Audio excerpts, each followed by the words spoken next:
So these are oracle cards. In my world, pretty much everybody knows what they are, and I sometimes assume it's like that for everyone. But if you're new to oracle cards, please allow me to explain.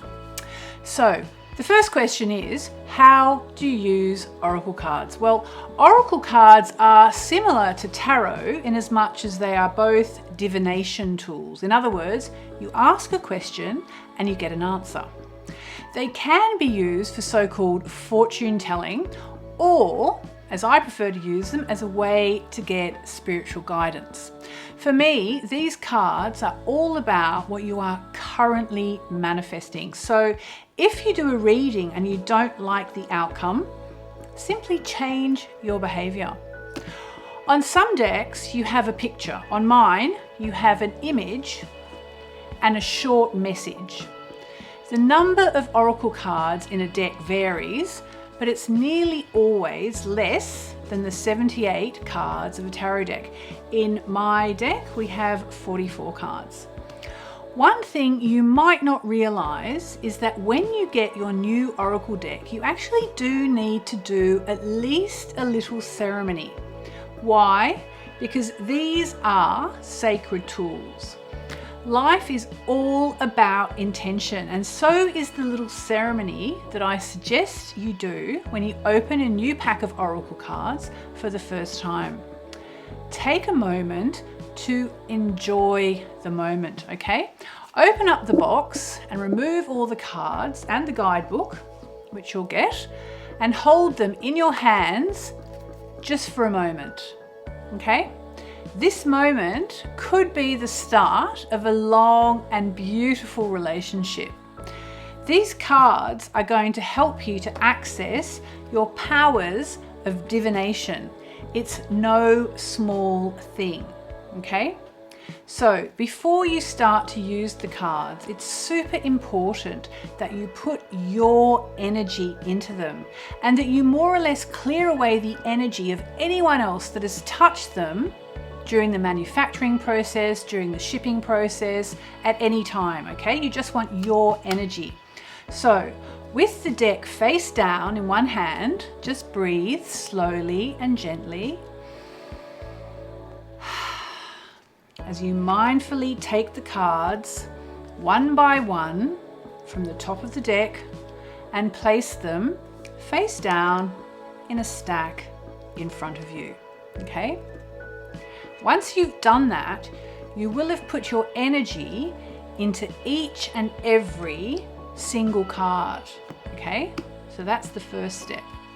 With that done, pick the cards back up and repeat the process, but this time with the cards face up, and look briefly, at least briefly, at the face of every single card as you go, okay?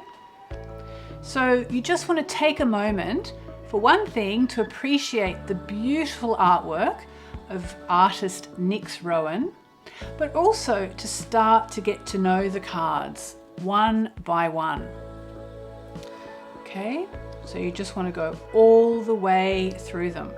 Once you've gone through the deck again, bring them together in both hands, holding them to your heart chakra, and say something along the lines of, "Beautiful cards, I ask you to lead me in the right direction with good advice for me and for anyone else who seeks guidance from you. Thank you for always showing me gently whatever I need to know as I read you. I trust you, and so it is, so be it." Okay, that's it. That's all you have to do.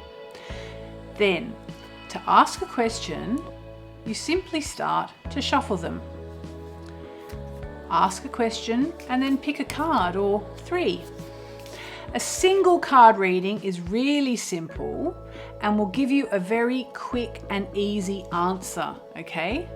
It's a lovely thing to do every morning, to draw a card of the day and then journal about it. It's actually really lovely. If you do a meditation, you draw a card and you journal about it. Beautiful. Or you can do a 3-card reading, one for the past, one for the present, and one for the future. Like that. Just draw the cards and then either use your intuition to see what comes to you in terms of an answer, or you can refer to the interpretations booklet here, which will give you tons and tons of information about what the card actually means. It'll give you an affirmation that you can say to help you process whatever the cards are telling you, and we'll even give you some additional meanings for the cards so you can really start to understand them. Many people have said to me that they are blown away by these Moonology cards, and I have to admit, even I have been as well. I've used them ever since they first came out.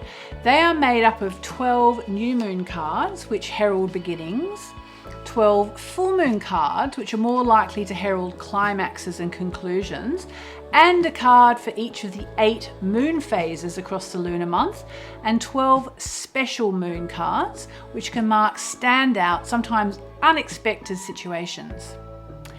So now I want to end by quickly addressing 5 questions that I get asked about the cards all the time. Number 1 is, how do I read them in the most simple fashion? And again, the answer is to do a 1 card reading, okay? So you just spread the cards out and then choose the card that jumps out at you. Oh, there you go. A new start is coming, okay? So you just take the card that you pick, and that's your message for your answer if you've asked a question or the reading of the day. Number 2, does it matter if the cards come out upside down? Well, it doesn't to me at all. What I do actually is on a regular basis, I go through them and I actually make sure they're all the right way up. I don't have upside down card readings and interpretations in this deck, and even when I'm reading tarot, I actually don't do reverse cards, but it's up to you. Number 3, this is a common one. Is it okay to keep asking the same question over and over again? Well, yes and no. It's okay if you ask it, you know, how is such and such a situation panning out, and you get your answer, and then a week later you ask again to see if anything's changed. But if you keep asking the same question over and over again, you know, in the same day or the same hour or the same couple of days, you'll actually start to be getting answers from the future, and it's not going to make much sense. So you're actually better off not to keep asking the same question until there have kind of been developments and the card's prediction has come to pass. Okay, also, is it okay to allow other people to handle your cards? Well, that's another good question. It's a bit like, you know, is it okay to let other people handle your crystals? I would say yes, because especially if you're doing a reading for someone and you spread them out and then, you know, you ask them to take a card, they're going to touch your cards, you know, and that's fine. But what I do is after a reading or after someone has touched my beautiful precious cards, what I do is I, probably when they're not there because I don't want them to be offended, but I give them a good, I turn them around. It's like knocking the other person's energy out of them. Not because other people are bad, but just because you want your energy to be in the cards. So finally, can you do a Celtic cross with the Moonology cards? Well, you know what? You can. Would I? Probably not.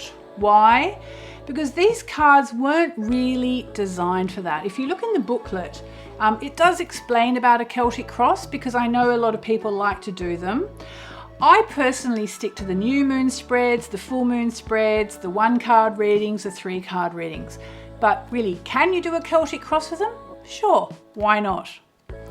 I hope that answers your questions and that you love using these beautiful Moonology cards.